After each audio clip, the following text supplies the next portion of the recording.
안녕하세요. 김동선 목사입니다. 오늘 우리에게 주시는 하나님의 말씀 열왕기하 17장 1절에서 6절입니다. 명불허전이라는 말이 있습니다. 어떤 사람의 명성이나 인기가 헛되이 퍼진 것이 아니라는 뜻입니다.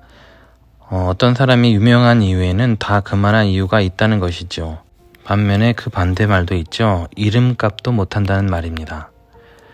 오늘 이 본문에는 호세아라는 아주 유명한 인물이 있습니다. 그는 어떠한 평판을 받았을까요? 명불허전이라는 명성을 얻었을까요? 아니면 이름값도 못한다는 평판을 받았을까요?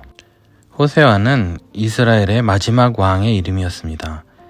그는 9년간 나라를 통치했습니다. 호세아라는 이름의 뜻은 구원자라는 뜻입니다. 그런데 구원자라는 이름을 가진 그가 왕으로 다스릴 때 이스라엘이 멸망한 것입니다. 아수르의 군대에 의해 사마리아가 함락되고 멸망하고 말았습니다. 놀라운 아이러니가 아닐 수 없습니다. 왜 이렇게 된 것일까요? 솔로몬 사후에 이스라엘은 북쪽과 남쪽으로 분열되었습니다. 시간이 흘러서 북이스라엘은 점점 하나님을 믿는 신앙에서 멀어졌습니다. 이런 추세는 호세아 왕까지 이어졌습니다.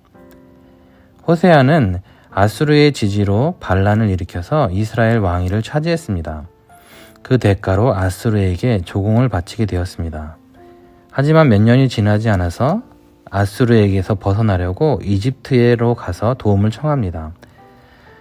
그 당시 많은 지중해 연안 국가가 반아수르의 연대를 했기 때문에 그렇습니다. 그리고 아수르로 보내는 조공을 중단한 것이죠. 이에 아수르가 무력으로 보복을 한 것입니다. 아수르는 사마리아 성을 포위 공격해서 함락시키고 많은 백성을 포로로 잡아갔습니다. 이렇게 겉보기에는 호세아가 정치적인 판단을 잘못해서 이스라엘이 망한 듯 보입니다. 그러나 성경은 그 원인을 정확하게 지적합니다. 7절에 이 일은 이스라엘 자손이 자기를 애굽 땅에서 인도하여 내사 애굽 왕 바로의 손에서 벗어나게 하신 그 하나님 여호와께 죄를 범하고 또 다른 신들을 경외하며 여호와께서 이스라엘 자손 앞에서 쫓아내신 이방 사람의 규례와 이스라엘 여러 왕이 세운 율례를 행하였음이라 라고 지적하고 있습니다.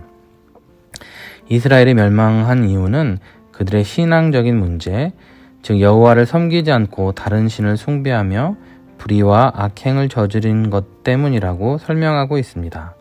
이스라엘은 분명 하나님을 섬겼습니다. 문제는 그들이 두 마음을 품은 것입니다. 입술로는 하나님을 섬긴다고 고백했지만 실제 삶으로는 하나님과 세상을 동시에 섬겼던 것입니다. 세상과 하나님을 겸하여 섬긴 이스라엘 모습은 곧 하나님은 우상 숭배라고 규정하십니다. 이 심판은 이미 예정되어 있었고 하나님은 선지자를 통해서 그들을 돌이키려고 하셨습니다. 호세아에게는 마지막 기회가 있었습니다. 이스라엘 백성을 하나님께로 돌이키려는 기회가 있었습니다. 그러나 그는 그 기회를 살리지 못했습니다. 아수르에게서 벗어나려고 애굽을 찾은 것입니다. 그는 하나님께로 돌아가야만 했습니다. 하나님을 찾아야 했습니다. 세상의 도전에 세상의 방법으로 풀려 할 때 우리는 문제가 더 심각해지는 것을 볼 수 있습니다. 세상의 도전이 다가올 때 우리는 하나님을 찾아야 하는 것이죠. 호세아가 하나님을 택했다면 이스라엘의 역사는 달라졌을 것입니다. 그는 결국 이스라엘을 망하게 만든 왕이라는 오명을 남겼습니다. 2절에는 그에 대한 추가적인 기록을 살펴볼 수 있습니다. 그는 여호와께서 보시기에 악을 행하였으나 다만 그전 이스라엘 왕들과는 같지 아니하였더라.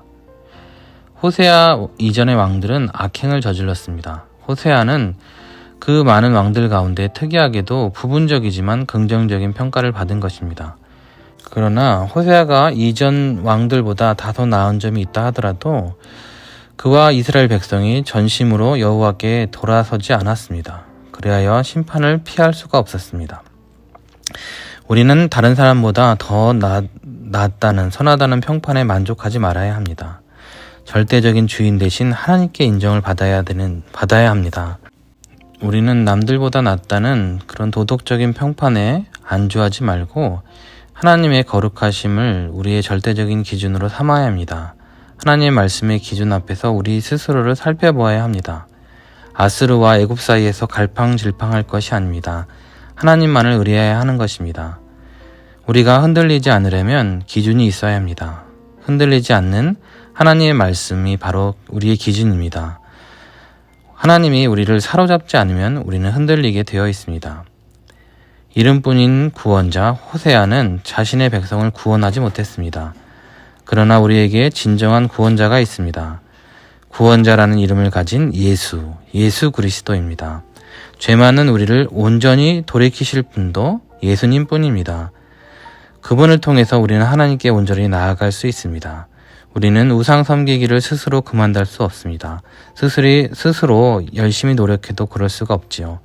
여기에 방법이 있습니다. 예수 그리스도의 이름 안에 비밀이 있습니다. 우리가 예수님을 바라볼 때, 진짜 살아계신 하나님을 만날 때 우리는 우상을 버리게 됩니다. 명불허전 예수 그리스도, 그분을 따르는 것이 온전히 돌이키는 것입니다. 오늘도 예수님을 따라 살면서 하나님의 백성됨의 정체성을 잊지 않고 그 이름을 명예롭게 하는 천국 백성 다 되시기를 주님의 이름으로 축원합니다. 기도하겠습니다. 하나님 아버지, 우리에게 진정한 구원자 예수님을 보내주셔서 감사합니다. 이 예수님을 통하여서 우리가 하나님께 온전히 돌이킬 수 있었음을 고백합니다. 하나님 아버지, 아직까지 하나님께 나아가지 못한 자들이 이 예수님을 통하여서 온전히 하나님 앞에 다 나아가게 해 주옵소서. 그래야 해서 하나님께 인정받는 인생, 그런 삶 살 수 있도록 축복하여 주옵소서. 하나님 아버지, 오늘도 세상의 도전 앞에 흔들리지 않고 하나님의 말씀을 절대적인 삶의 기준으로 삼아 하나님께 인정받는 하나님의 친백성 다 되게 하여 주옵소서. 예수님의 이름으로 기도합니다. 아멘.